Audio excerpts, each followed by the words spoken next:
ஓம் ஸ்ரீ பிரித்யங்கரா தேவியே போற்றி போற்றி. நல்லதே நினைப்போம், நல்லதே நடக்கும். சக்தி பிரித்யங்கரா குழந்தைகளுக்கு இந்த தாயின் ஆசீர்வாதம் என்றுமே முழுமையாக கிடைக்கட்டும். பிள்ளையே, உன்னை கண்ணீர் சிந்த வைத்தவர்கள் கண்கலங்கி நிற்கப் போகின்றார்கள். என் தங்கமே, இன்று இந்த தாயானவள் உன்னுடைய குலதெய்வ வாக்கினை கொண்டு வந்திருக்கின்றேன். குலதெய்வ வாக்கை தவிர்த்து விடாதே. ஏனென்றால் உன்னுடைய மிகப்பெரிய கேள்விக்கு உன் குலதெய்வத்திடம் இருந்து உனக்கு பதில் வந்திருக்கிறது. என் தங்கமே, இன்று இந்த தாயானவள் உன்னை தேடி வந்து உனக்கான நல்ல வாக்கினை கொண்டு வந்ததற்கு மிகவும் முக்கியமான காரணம் என்ன தெரியுமா? என் பிள்ளைக்கு மனதில் இருக்கின்ற ஒரு மிகப்பெரிய குழப்பத்திற்கு தீர்வினை கொண்டு வந்து சேர்க்க வேண்டும் என்பதுதான். நான் இங்கே கண்ணீர் சிந்துகிறேன், யாருக்கும் எந்த துரோகத்தையும் செய்யாமல். ஆனால் என்னை கண்ணீர் சிந்த வைத்தவர்கள், என்னை மனம் வருந்த வைத்தவர்கள் அங்கே நிம்மதியாக இருப்பதற்கு என்ன காரணம் தாயே என்று என் பிள்ளை நீ என்னை பார்த்து கேட்கின்றாய் அல்லவா?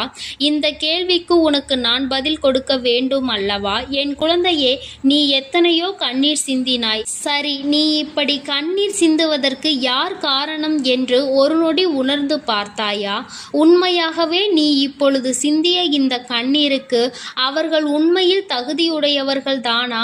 அவர்கள் பேச்சுக்கு நீ மதிப்பு கொடுத்தது நியாயம்தானா என்பதை முதலில் நீ தெளிவாக புரிந்து கொண்டிருந்தால் உனக்கே பாதி பதில் அப்பொழுதே கிடைத்திருக்கும். சரி, அவர்கள் சொல்வதை சொல்லிவிட்டார்கள், நீயும் அழுவதை அழுது விட்டாய். இப்பொழுது உன் குலதெய்வம் இதற்கு பதில் சொல்ல வந்ததற்கு காரணம் என்ன தெரியுமா?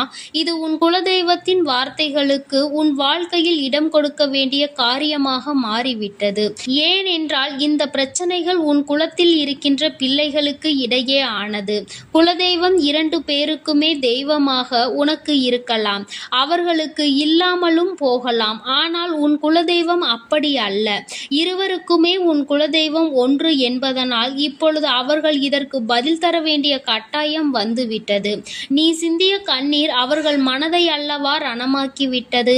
நீ தேவையோடுதான் கண்ணீர் சிந்தினாய், தேவையில்லாமல் கண்ணீர் சிந்தவில்லை. இதுவெல்லாம் அவர்களுக்கு நன்றாக தெரியும்.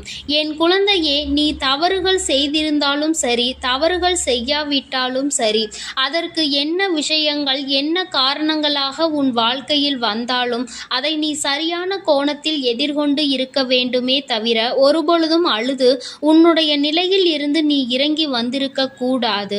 என் குழந்தையே, நீயாகவே உன்னுடைய நிலையில் இருந்து இறங்கி வந்ததனால் இன்று உனக்கு இருக்கின்ற கஷ்டங்கள் ஏராளமாகிவிட்டது. நீ இந்த நிலையில் இருக்க வேண்டும் என்று எண்ணி அவர்கள் இந்த காரியங்களை செய்தார்கள். இப்பொழுது சந்தோஷமாக அவர்கள் இருக்கின்றார்கள். அவர்களுக்கு சந்தோஷத்தை கொடுத்துவிட்டு நீ இங்கே வேதனைப்பட்டு கொண்டிருக்கிறாய் என்றுதான் உன்னுடைய குலதெய்வம் சொல்கின்றார்கள். அது மட்டும் அல்லாமல் நீ இன்னமும் சில செயல்களை வேண்டாதவைகளாக செய்து கொண்டிருக்கிறாய் என்று அவர்கள் மனம் வருத்தப்படுகின்றார்கள். யாருக்கு என்ன பிரச்சனை என்றாலும் அதை இழுத்து உன் தலையில் போட்டுக்கொள்வதே மிகப்பெரிய வேதனைக்குரிய செயலாகும். அவர்கள் நினைக்கின்றார்கள், அடுத்தவர்கள் படுகின்ற கஷ்டங்களை பார்த்து மனம் இறங்குவதில் தவறில்லை. அதற்கு அவர்கள் உன்னிடத்தில் உதவிகள் கேட்டால் மட்டும்தானே செய்து கொடுக்க வேண்டும். மாறாக நீயாகவே உள்ளே நுழைந்து அவர்களுக்கு உதவுகிறேன் என்று சொல்லிவிட்டு நாளை உன்னுடைய கஷ்டங்களுக்கு யாரும் உனக்கு உதவிக்கு வராமல் நீ நிற்கும் பொழுது அது எத்தனை பெரிய வேதனையாக இருக்கும் என்பதை உன்னால் புரிந்து கொள்ள முடியும். அதற்காக கைமாறு கருதாமல் உதவி செய்ய வேண்டும் என்று சொல்லி இருக்கின்ற பொழுது நீ உதவிகளை செய்யக்கூடாது என்று சொல்கின்றேனே என்று என் பிள்ளை நீ நினைக்கலாம். என் தங்கமே, வாழ்க்கையில் இப்பொழுதெல்லாம் பல மாற்றங்கள் வந்துவிட்டது. முன்பு போல இப்பொழுது இருக்கின்றவர்கள் எல்லாம் இல்லை. ஒரு உதவியை செய், அதற்கு கைமாறு எதிர்பார்ப்பது மட்டும் அல்லாமல் அந்த உதவிகளை செய்தவர்களுக்கே குழி தோண்ட நினைப்பதுதானே இப்பொழுது இருக்கின்ற மனிதர்களின் மனநிலையாக இருந்து கொண்டிருக்கிறது. அடுத்தவர்கள் வாழ்க்கையில் கெடுதல் நினைக்க ஒருவரும் ஒரு அளவு கூட சிந்திப்பது கிடையாது. யாருக்கு வேண்டுமானாலும் என்ன வேண்டுமானாலும் செய்ய நினைக்கிறார்கள். அதனால் அவர்கள் நினைக்கின்ற விஷயங்கள் எல்லாம் சரிதான் என்று எல்லாவற்றையும் விட்டுவிடக் கூடாது என்றுதான் உன் குலதெய்வம் சொல்கின்றார்கள். வேண்டியவர்கள் வேண்டாதவர்கள் என்றெல்லாம் இப்பொழுது கிடையாது. உண்மையில் எவரினுடைய வார்த்தைகள் உனக்கு ஆறுதலையும் அன்பையும் கொடுக்கின்றதோ அவர்கள் மட்டுமே உனக்கு வேண்டிய யாருடையவர்கள், உனக்கு யாருடைய வார்த்தைகள் உனக்கு வேதனைகளை அதிகமாக கொடுக்கின்றதோ அவர்கள் உனக்கு வேண்டாதவர்கள். இப்பொழுதெல்லாம் இப்படிதான் உனக்கு இருக்கின்ற உறவுகளை கணிக்க வேண்டுமே தவிர ஒருபொழுதும் நீ உறவுகள் என்று எண்ணி தேவையில்லாத நட்புகளை வளர்த்து கொள்ளாதே.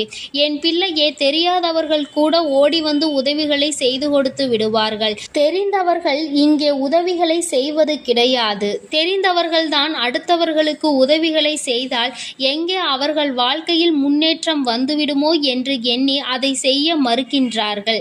என் தங்கமே, இதையெல்லாம் இனிமேல் உன் வாழ்க்கையில் நடக்க இருக்கின்ற விஷயங்கள். அதனை உனக்கு புரிய வைக்க வேண்டும். அதன் பிறகாவது என் பிள்ளை இந்த வாழ்க்கையில் என்ன நடந்து கொண்டிருக்கிறது என்பதை புரிந்து கொண்டு அதற்கு ஏற்றது போல நீ வாழவும் தொடங்கிவிடுவாய். இனியும் இந்த சூழ்நிலைகள் இப்படியே இருக்கும் என்றால் நீ உன்னுடைய மனநிலையில் மாற்றங்களை கொண்டு வர வேண்டும். நான் இப்படிதான் இருப்பேன், இப்படிதான் வேதனையை அனுபவிப்பேன் என்றால் யாராலும் உன்னை எதுவும் செய்துவிட முடியாது அல்லவா? உன்னுடைய குலதெய்வம் அதைதான் சொல்லி அங்கே வேதனைப்பட்டு கொண்டிருக்கின்றார்கள். அதனால் என் குழந்தையே, இனி ஒருபொழுதும் இந்த வாழ்க்கையில் உனக்கு கிடைத்த கஷ்டங்களை எண்ணி வேதனைப்படாமல் இனி உன்னுடைய வாழ்க்கையில் உன்னை தூக்கி நடத்துகின்ற தெய்வமாக நான் இருப்பேன் என்பதை நீ மனதில் வைத்து கொண்டு உனக்கு செய்கின்ற விஷயங்களை எல்லாம் பார்த்து நீ கணக்கில் எடுத்துக்கொள்ள வேண்டாம். யாரை விட்டுவிட வேண்டும் என்பது உன்னுடைய கையில்தான் இருக்கிறது. எல்லாவற்றிற்கும் மேலாக இந்த வாழ்க்கை உனக்கு கொடுக்க நினைத்த சோதனைகளை எல்லாம் நீ கடந்து வந்து யார் உன்னை அள வைத்தார்களோ அவர்கள் முன்னிலையில் நீ வாழ்ந்து காட்ட வேண்டும். உன் குலதெய்வம் இன்னொன்றையும் சொல்லி இருக்கின்றார்கள். உன்னை கண்ணீர் சிந்த வைத்தவர்கள் அங்கே மிகுந்த மனவேதனைக்கு ஆளாகி நிற்கப் போகின்றார்கள். அடுத்தவர்களுக்கு வேதனையை கொடுப்பதற்கு முன்பாக சற்று சிந்தித்து இருந்தால் இன்று அவர்கள் நல்ல நிலைக்கு வந்திருப்பார்கள். ஆனால் அவர்கள் இன்று உன் குலதெய்வத்தின் கையால் தண்டனை பெறுவதற்கு தயாராக நிற்கின்றார்கள். இனியாவது இந்த வாழ்க்கையை பற்றிய கவலை மற்றவர்கள் மீது செலுத்தாமல் உனக்கு நல்லபடியாக இருக்கும் என்பதை நீ மனதார நம்பிவிட்டால் போதும்.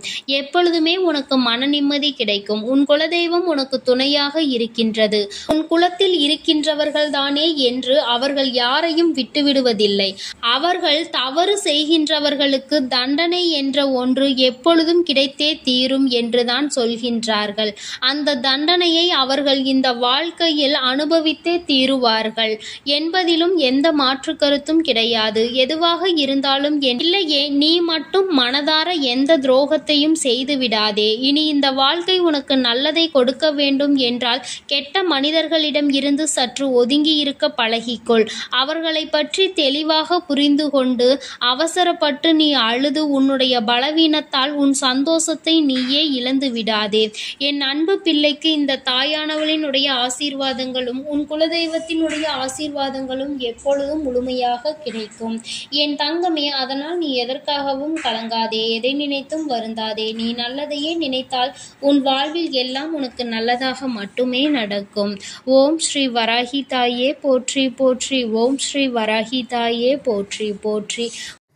என் அன்பு குழந்தைக்கு இந்த சக்தி பிரித்யங்கராவின் அன்பும் ஆசீர்வாதமும் முழுவதுமாக கிடைக்கும். ஓம் ஸ்ரீ பிரித்யங்கரா தேவியே போற்றி போற்றி. ஓம் ஸ்ரீ பிரித்யங்கரா தேவியே போற்றி போற்றி.